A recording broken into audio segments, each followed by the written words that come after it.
प्यारे बच्चों नमस्कार। मैं कृष्णकांत त्रिपाठी अपने चैनल में आपका स्वागत करता हूं। कक्षा 12 गणित में हम लोग कर रहे हैं बोर्ड परीक्षा की तैयारी, जिसमें प्रायिकता से आने वाले इम्पॉर्टेंट सवालों को हम लोग पढ़ रहे हैं। इसमें देखिए पहला सवाल कौन सा है। एक व्यक्ति के बारे में ज्ञात है कि वह 4 में से 3 बार सत्य बोलता है। परीक्षा में प्रश्न को घुमा भी सकता है कि एक व्यक्ति के सत्य बोलने की प्रायिकता 3/4 है। वह एक पासे को उछालता है और बताता है कि उस पर आने वाली संख्या 6 है।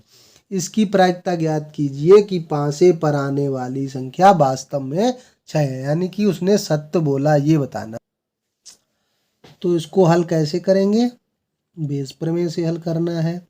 कैसे? मान लेते हैं कि ए घटना वो है व्यक्ति द्वारा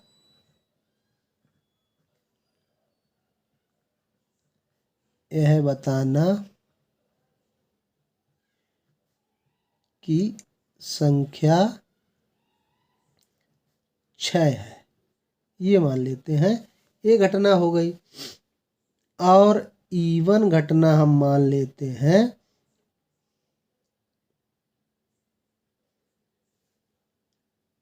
पासे पर 6 आना। तो पासे पर 6 आना और E2 मान लेते हैं पासे पर 6 ना आना।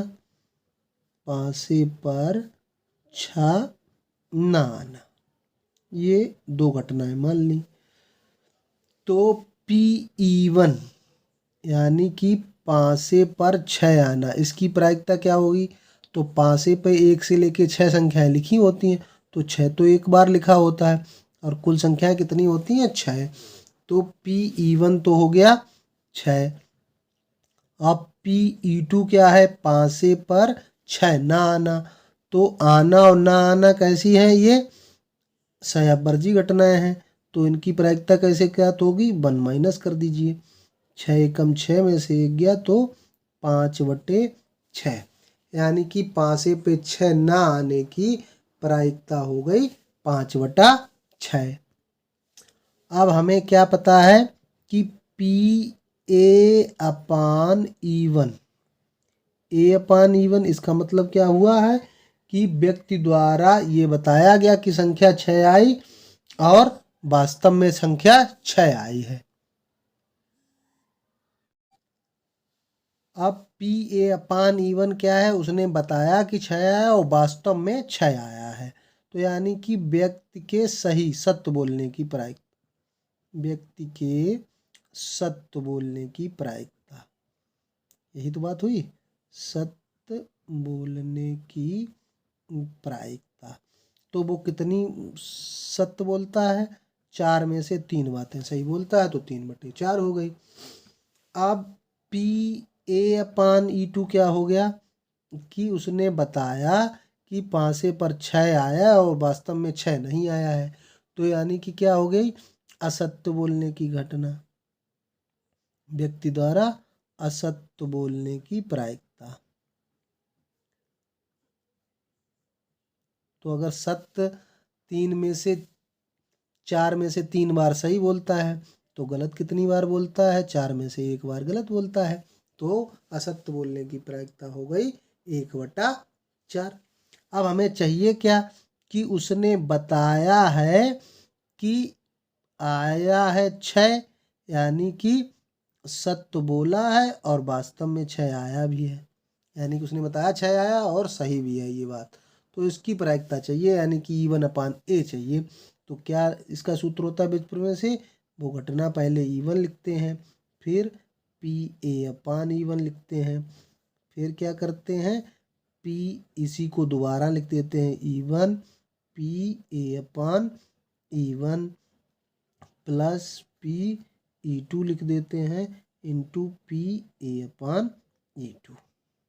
ये सूत्र हो गया। अब ये सूत्र आपको याद है तो मान रख देते हैं। P/E1 का मान है पासे पे 6 आना, उसकी प्रायिकता 1/6। E/E1 यानी कि सत्य बोलने की प्रायिकता। नीचे बिल्कुल वही चीज़ आ जाएगी जो ऊपर लिखी हुई है।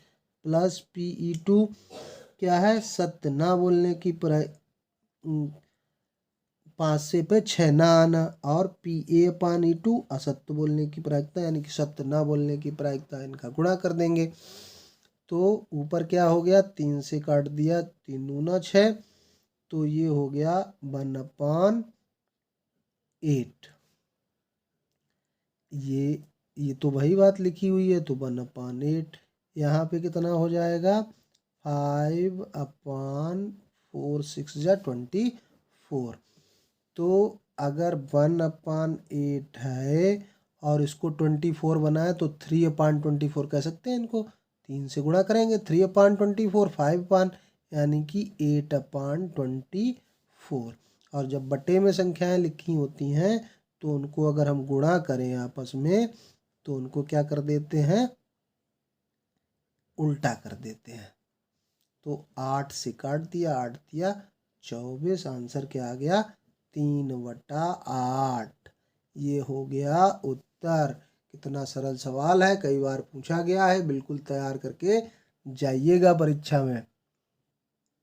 तैयारी आप कर रहे हैं, अच्छे अच्छे सवाल, इंपॉर्टेंट सवाल मैं बता रहा हूं, तो आप वीडियो को लाइक भी नहीं करते हैं, चैनल को सब्सक्राइब भी नहीं करते हैं, तो गलत बात है ना। तो जल्दी से चैनल को सब्सक्राइब करिए, वीडियो को लाइक करिए और दोस्तों को भी बताइए। देखते हैं दूसरा सवाल। एक बक्से में 10 कार्ड 1 से 10 तक पूर्णांक लिखकर रखे गए हैं और उन्हें अच्छी तरह से मिलाया गया है। इस बक्से में एक कार्ड अध्यक्ष निकाला गया। यदि यह ज्ञात हो को निकाले गए कार्ड पर संख्या 3 से अधिक है तो इस संख्या के सम होने की क्या प्रायिकता है। तो यहाँ पे दो घटनाएं हैं, एक तो संख्या सम निकलना, दूसरी संख्या 3 से अधिक निकलना। तो हम एक घटना E1 मान लेते हैं। क्या मान लेते हैं घटना E1 को, संख्या सम हो, संख्या सम हो। अच्छा, 10 कार्ड हैं 1 से 10 तक, तो संख्या सम होने के तरीके क्या हैं, या तो 2 होगी, या संख्या 4 वाला निकलेगा, या 6 वाला, या 8 वाला, या 10 वाला। तो नंबर ऑफ E1 यानी कि घटना पहली घटित होने के तरीके कितने हो गए, 1 2 3 4 5। तो अगर हम पहली घटना के घटित होने की प्रायिकता आपसे पूछें तो 10 में से 5 हो गई, यानी कि 1/2। अब ऐसे ही दूसरी घटना E2 जो हम मान लेते हैं, संख्या 3 से अधिक। दूसरी घटना कौन सी है, संख्या 3 से अधिक है। अच्छा, हमने ये मान लिया। तो संख्या 3 से अधिक वाली कौन कौन सी संख्याएं 10 कार्ड तक, 4 वाली, 5 6 7 8 9 10, ये। तो नंबर ऑफ E2 यानी कि दूसरी घटना कितनी तरह से हो सकती है, 1 2 3 4 5 6 7, 7 तरीके से हो सकती है। तो अगर हम प्रायिकता आपसे पूछें दूसरी घटना के घटित होने की प्रायिकता कितनी है, तो 7/10 हो जाएगी, क्योंकि कार्ड तो हमारे पास 10 ही है। अब हमसे पूछा क्या गया है कि संख्या 3 से अधिक है तो उसके सम होने की प्रायिकता पूछी गई है। तो हमसे पूछा क्या गया है कि E1 हो और E2 हो चुकी है, मतलब कंडीशनल प्रायिकता पूछी गई है E2/E1,